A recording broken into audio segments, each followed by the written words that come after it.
This channel does not promote any violent, harmful, or illegal activities. All content provided by this channel is meant for an educational purpose only. ফলতার vote নিয়ে নজিরবিহীন সিদ্ধান্ত নিয়েছে নির্বাচন commission. ফলতার সব বুথেই পুনর্নির্বাচন ঘোষণা করেছে নির্বাচন কমিশন।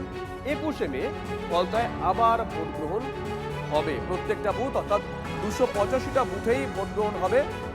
4 মে রাজ্যের বাকি 293টা আসনে ভোট গণনা হবে। কিন্তু ফলতায় যেহেতু 21 তারিখ পুনর্নির্বাচন, তাই ফলতায় 24শে মে ভোট গণনা হবে। 58A ধারা প্রয়োগ করে পুনর্নির্বাচনের এই সিদ্ধান্ত নিয়েছে নির্বাচন কমিশন। ভোট গণনা হওয়ার আগে 58 বা 58A ধারা অনুযায়ী কমিশন পুনর্নির্বাচনের সিদ্ধান্ত নিতে পারে।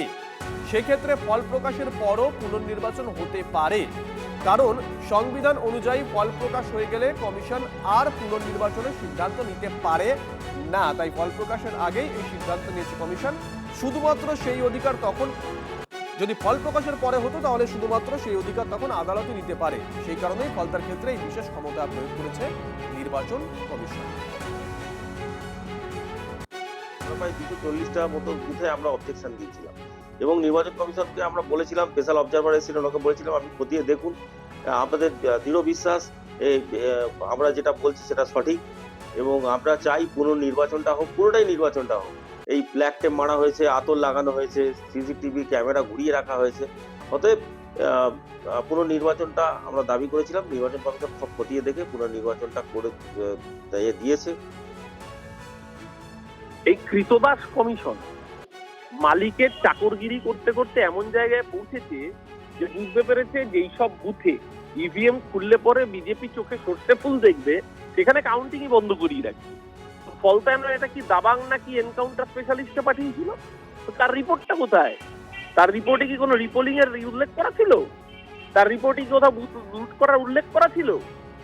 তাহলে সেই দাবাং, এনকাউন্টার স্পেশালিস্ট, সিংহম, তারা এসে কি করেছে ফলতায়? সবার আগে তো তাকে ফোকাস করতে হবে। ফলতা হচ্ছে ব্ল্যাক স্পট পশ্চিমবাংলার ইলেকশনে, এবারের 26-এর সাধারণ নির্বাচনে। এত কড়াকড়ি করার পরেও লোককে চমকা ধমকানো হচ্ছে এবং লোক রাস্তায় এসে প্রতিবাদ করছে, ওদের ভয় দেখানো হচ্ছে, ভোট দিতে দেওয়া হচ্ছে না। তো স্বাভাবিকভাবে এক একটা বুথের ওরা হিসাব দিয়েছেন কেন কোথায় রিপোলিং হচ্ছে। এটা খুব দরকার ছিল। এই ধরনের যে রাক্ষসী প্রবৃত্তির লোকেদেরকে না সবার সামনে এক্সপোজ করার দরকার ছিল, সেটা ইলেকশন কমিশন করেছেন, তাদেরকে ধন্যবাদ।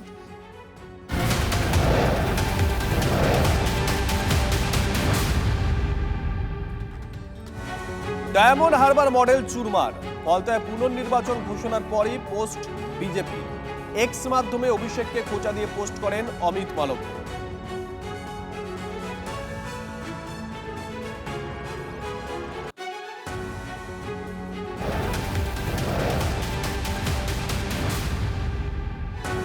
ফলতায় পুনর্নির্বাচন, বিজেপিকে চ্যালেঞ্জ অভিষেক বন্দ্যোপাধ্যায়ের। 10 জন্মেও ডায়মন্ড হারবারে আঁচড় কাটতে পারবে না বিজেপি, যা আছে সবকিছু প্রয়োগ করুক চ্যালেঞ্জ অভিষেকে। গোটা ভারতকে ফলতায় আসার চ্যালেঞ্জ জানিয়েছেন ডায়মন্ড হারবারের সাংসদ। সব থেকে শক্তিশালী গডফাদারকে ফলতায় পাঠাও হুঁশিয়ারি অভিষেকের। সাহস থাকলে ফলতায় লড়ে দেখা। বাংলা বিরোধী গুজরাটি গ্যাং বলে বিজেপিকে কটাক্ষ করে সোশ্যাল মিডিয়া পোস্ট করেছেন অভিষেক।